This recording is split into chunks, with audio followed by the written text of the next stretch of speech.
Okay, that's the problem, I guess, or part of the problem anyway.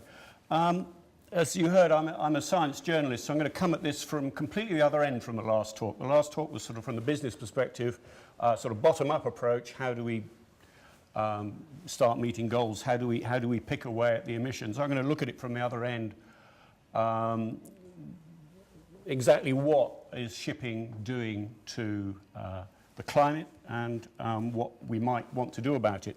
And there are some oddities in the story, but we'll come to that.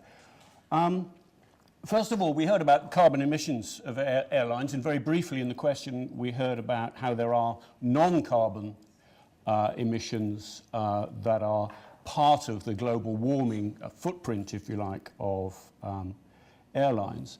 And in shipping too, the story is a bit more complicated than just carbon dioxide, because like airlines, it involves more than that. But unlike airlines, it also involves a lot of emissions that are actually cooling the planet as well as warming the planet. So we've got to take that on board as well. In fact, right now, by most measures, I would guess, shipping is, well, it's a huge global warming paradox, not least because in the past year, the world's shipping lines have begun to apply rules that will dramatically increase the global warming effect of shipping. As I say, there are complications in it, and I'll come to that, but that is, if you like, the simple version of the story. Because they're going to be cutting emissions of the gases, or the gas, that is the global cooler coming out of the chimney. And actually, it's that black stuff there, or it's the soot, and it's also the sulfur dioxide emissions from burning fuel in ships.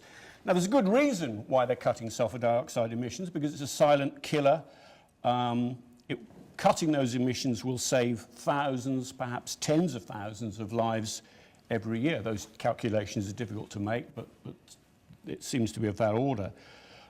Because sulfur dioxide damages human lungs, causes a range of diseases which are killers. It's the same stuff that killed thousands in the Great London smogs, and it still kills in China today. You can barely see what's happening on that picture, actually, certainly with the lights on, but that is Shenyang in eastern China on a sunny day, really just to show you that we still get pea super smogs around the world today. Until recently, ships were exempt from the tough anti-sulfur rules that have curbed these kinds of emissions from most other sources, whether you're talking about power stations or coal burning in grates or cars or vehicles, diesel emissions especially. But now that is changing. The shipping industry is going to start cleaning up its act. In fact, emissions of sulfur dioxide are going to be cut by 90% or more in the coming decade. But that means that the cooling influence of the sulfur emissions is going to be cut too. And meanwhile, the very large emissions, large amounts of carbon dioxide that are being emitted from the world's ships are continuing as before. Now, until now, shipping's emissions, very crudely, have more or less balanced out. There's probably that more cooling effect than warming effect, certainly in the short term, from these two competing emissions from ships, the carbon dioxide and the sulfur dioxide. As I'll show, it's a bit more complicated than that, but for now, the cooling, in the coming years, the cooling is going to be diminished while the warming is going to continue and indeed will increase. So the net effect will be to shift the whole of the world's shipping industry from being kind of a cooler of the planet on balance to being quite a strong warming influence. Now, it wasn't supposed to be like that. When the International Maritime Organization, the UN agency based in London, first started talking about shipping emissions a few years ago, it planned to clean up both so that there wouldn't be this sort of unbalancing effect.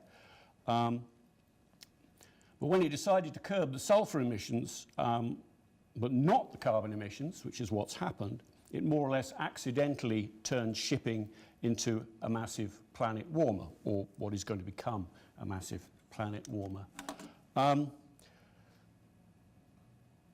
The influence of the sulfur pollution around the world works like this. I suppose we can say it simply. The sulfur particles aerosols are very effective at reflecting and dispersing solar energy. So they have a very physical effect on how much solar radiation can reach the Earth's surface. It's like a thin parasol, essentially. It shields us from the full warming effect of the sun.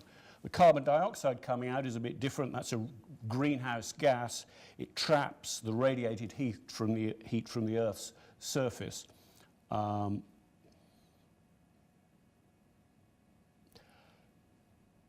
the question is, I don't know, how much does this matter? Is this a big deal? Shipping, okay, there are 100,000 ships plying the world's oceans, but how much does it matter?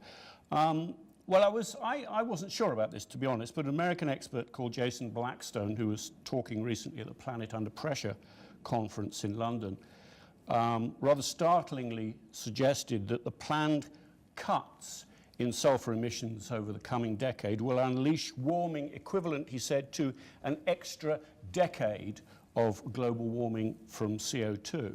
A very major effect. Now, I'm sure there are some disputes about that numbers, and some of them, they'll be perfectly legitimate, but it is clearly a very strong effect. He called the sulfur dioxide cuts, quote, the biggest single decision taken on climate in the last decade. And yet it was the one that, as I understand it, when the IMO discussed the sulfur cuts, its Marine Environment Protection Committee, which did that job, did not even discuss the knock-on effects for cutting the sulfur emissions on climate, even though this was this huge decision. And most climate negotiators that I've spoken to don't even know about it. Still less did they have a chance to object. So it's a real kind of monkey wrench thrown into international efforts to cut climate change. One that's barely talked about. Now, don't get me wrong, I'm in favour of cutting sulphur emissions. We cannot, I don't think, be in the business of relying on one form of pollution to counteract another, especially when it's so harmful. That's a map showing essentially where most of the world's shipping is in terms of coastal areas, but it's actually a map of deaths being caused by shipping pollution. Forgive me, the whole of the map is not on that slide. There is a key to it somewhere, but we won't bother with that. By most estimates, shipping emissions kill tens of thousands of people every year, mostly in port areas and in coastal areas where they're exposed to the sometimes quite shocking levels of emissions from passing ships. James Corbett of the University of Delaware at Newark, who's probably the world's leading authority on this, estimates currently around 64,000 people worldwide are dying every year from lung and heart diseases caused by shipping emissions. Some 27,000 of those, he estimated, are in Europe, and you can see some of the darkest red in that map is in Europe. This has kind of happened because shipping got left behind when other industries were asked to tackle sulfur pollution. When the world started getting serious about sulfur emissions, shipping got left out. So emissions from power stations have been dramatically reduced, partly to do something about acid rain, but had beneficial effects elsewhere. Road vehicles, low sulfur emission diesel fuels now generally in use. Other land-based resources have come down to very low levels of sulfur emissions. And as I say, that's been done both for health reasons and also to curb acid rain, which for those of you who have been around for the odd decade will remember used to be more of a kind of a the equivalent then of global warming now. Acid rain was the top environmental concern back in the 1980s or the early 1980s. But ships got left out. As I said, they could until recently burn fuel containing 4.5% sulfur, which is pretty dirty. For European cars, the equivalent limit is 0.001%, a huge difference. It's been calculated, and so far as I can see, the calculation is broadly correct, that just 16 of the world's largest container ships pump into the atmosphere as much sulfur dioxide as all the world's cars.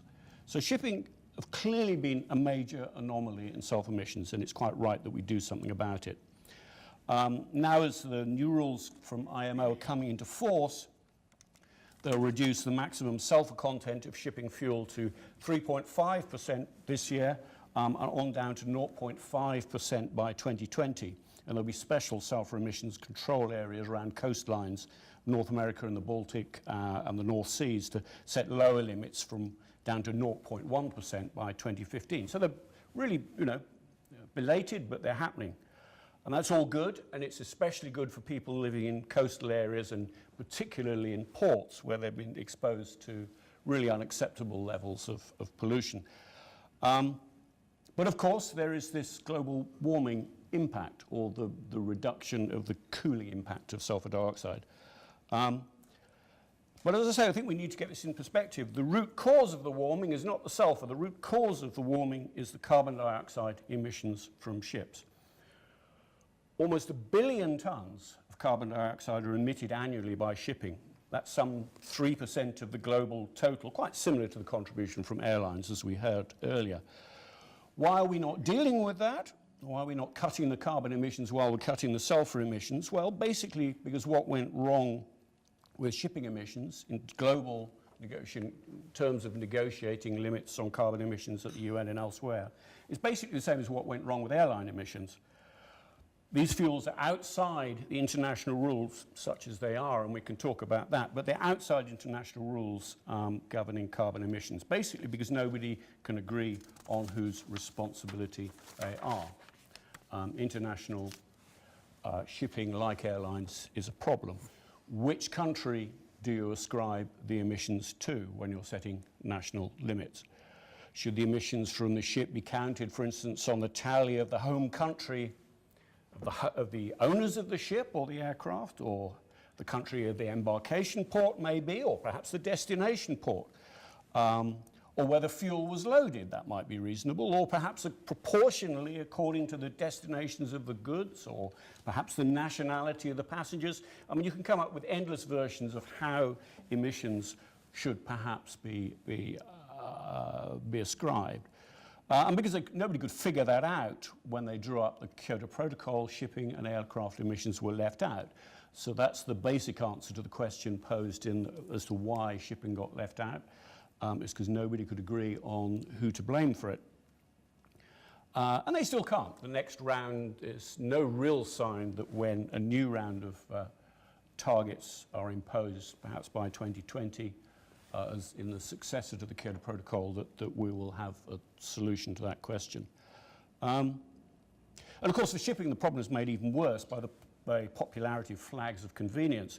2/3 of the world's ships are registered in small, non-industrial countries like Panama and the Bahamas that don't have national emissions targets and are unlikely anytime soon. So if you decided to ascribe those emissions according to the notional registration port of those ships, it wouldn't get you very far. A preferred well, there are ways forward. It would be ridiculous to say that we couldn't come up with a solution to this. A preferred option for many is to take airlines and shipping lines outside the sort of national targets framework at the UN altogether and set emissions caps separately for those industries, and then to divide up the allowed emissions among them. But developing countries who are not subjected to national cuts in their emissions currently, such as China and India and many others, of course object, because they see this as a kind of backdoor way of imposing limits on their national enterprises as they try and develop their economies, undermining the principle that industrialized countries should bear the brunt of the emissions targets in the early years. But if they don't have targets, of course, then their competitors in such a globalized business will and indeed do object too. Another suggestion, which I think is quite a good one, is to actually create a global tax on aviation and on shipping that would apply to all, regardless of where the companies were from, but whose revenues from that tax could go specifically to developing countries. So that way the market signals which would encourage cutting CO2 emissions, at least according to the classic theory, would do that without penalising the development of poorer nations. But so far the US and China have opposed that, and perhaps others are sitting behind them and would oppose it as well. So even a global tax of that sort has not really come to the table in the international industries for airlines and shipping have been, so we say, pretty lukewarm on any of these proposals. So right now there seems no sign of any of this going away. Countries are prepared to accept cuts on sulfur emissions on public health grounds, but not on carbon emissions. So the world is being hit for the foreseeable future by this huge double whammy of warming. First from the cuts in sulfur emissions, which previously have been shielding us from a certain amount of man-made global warming. And secondly, by the failure to cut carbon emissions, which will carry on rising from shipping and indeed very possibly from aircraft as well. Now that's the basic story. I could stop there and you would have a reasonable summary of what's been going on, but it will be somewhat incomplete. So I want to introduce a complication. Now, I'm sorry for that, but it's essential, I think, if we're going to see where we are headed on all this. The complication is that the cooling effect of the sulfur and the warming effect of the carbon operate on very different timescales. Basically, the cooling effect is very intense and immediate, while the warming effect is initially much less, but much, much longer lasting. There is the best I can do of a graph to show you what's going on. The green shows, the line shows the effect of the sulfur. So you see a very strong initial cooling effect of the sulfur, but which disappears really quite quickly. Whereas the red line is, on the face of it, a much more modest effect from warming from carbon dioxide, but a much, much longer lasting one. We're talking about days versus decades and centuries. So if you think of the black smoke and the sulfur billowing out of a ship's stack, it doesn't stick around for very long. It's absorbed by the ocean or in clouds and turned into acid rain or whatever within a few days. So the climatic effect of the emissions of a typical ship at sea is initially dominated, as you can see there, by the cooling effect of the sulfur dioxide, but after a few days it becomes replaced by this very long-running impact of carbon emissions. And that basically means that there's not the danger now is that the carbon dioxide accumulates in the atmosphere, which it does. That's the basic problem with the global warming conundrum that we face. Whereas the sulfur dioxide emissions are pretty instant, and if you shut down all the world's shipping, they would go away in a few days. I complain that the two notes there on the graph, are the scales the same? Yes, they are.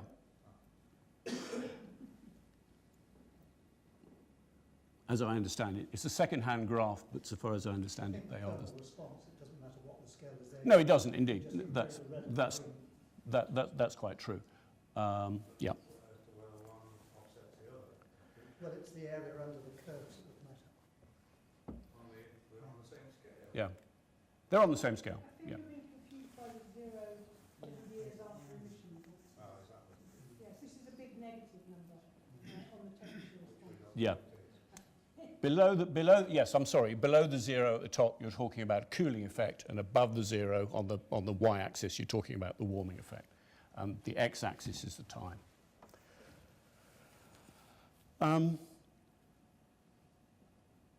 So while the overall immediate effect, as I was saying, of the shipping is still just cooling, even if we kept sulfur emissions where they are, the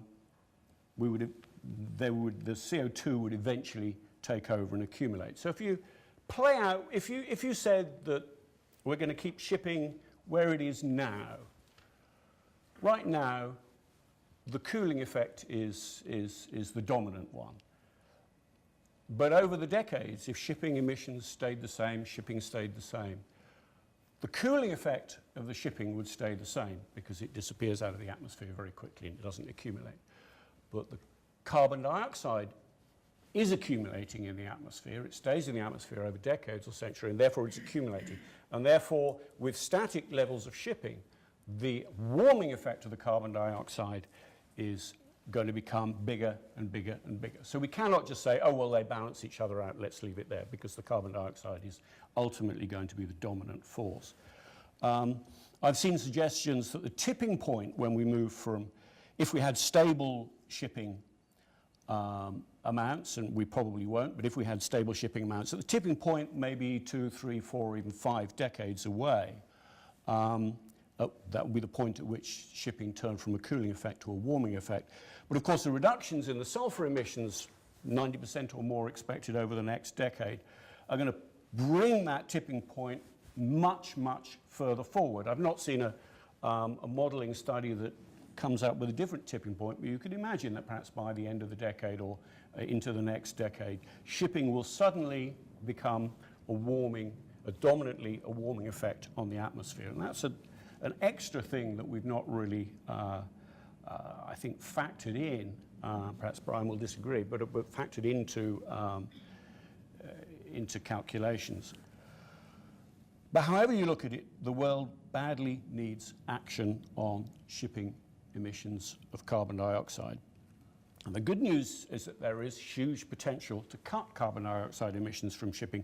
The Danish shipping line Maersk claimed a couple of years ago that by making its huge container ships, it has the world's largest container ships, by just making them travel more slowly, it had cut their fuel use and hence their carbon emissions by about 30%. Now that was actually a byproduct of the effect of the recession. They simply didn't need the ships to be in a hurry. In fact, it was a lot cheaper to keep them at sea rather than in port. So they made them run more slowly. There was no sort of huge demand to get to port to unload and load up another load of stuff and get off going. They were better sort of cruising the oceans more slowly. They cut emissions by 30% doing that. And that shows, I think, the potential. Why doesn't all the world's shipping do that? Well, maybe they will, but there's certainly great potential just by using fuel more sensibly.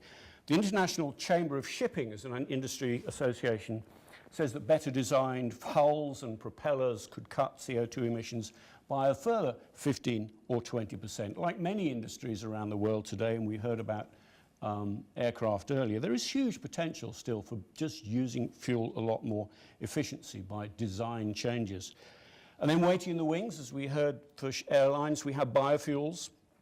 They're currently being trialled by Maersk and a few others. Perhaps more practically, I don't know, solar panels. Why not run ships using solar panels, or nuclear reactors, or even a return to sailing under giant kites? There's the Beluga project, which is trying to do just that. You don't run the entire power of the shipping from the kite, but you can reduce the amount of fuel that has to be burned quite considerably under some circumstances just by using the power of wind. And the IMO, the International Maritime Organization, has been working on technical standards for improved fuel efficiency in the industry. So things are happening. But I think that without some kind of a cap, international cap on shipping emissions, much of this may not happen. Certainly the pressure on the industry to do it is going to be much less. And if it doesn't, then CO2 emissions from shipping are predicted, who knows, but they're predicted to triple by 2050. And in a world where we're trying to cut emissions by 80% by 2050, that really isn't on. So something is going to have to happen. Whether the industry does it voluntarily or whether international rules come to focus in on shipping emissions, it's got to happen. And if it doesn't, well, I guess that brings the possibility that the world will one day need to take emergency action to stave off runaway climate change. People start talking about geoengineering now. And if we get to a state like that, then maybe we may be panicking and thinking about geoengineering.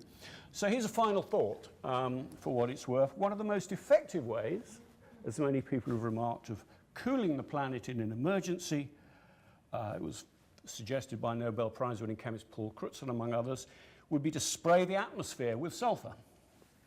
In other words, to do exactly what shipping is doing today, filling the atmosphere with sulfur aerosols to shield us from the sun's radiation. And it really would be crazy if we cleaned up the ships today and then we're forced to spend billions of dollars to do just that, just what we've been doing now for free. We've got to find a better way. I'll stop there. Thanks.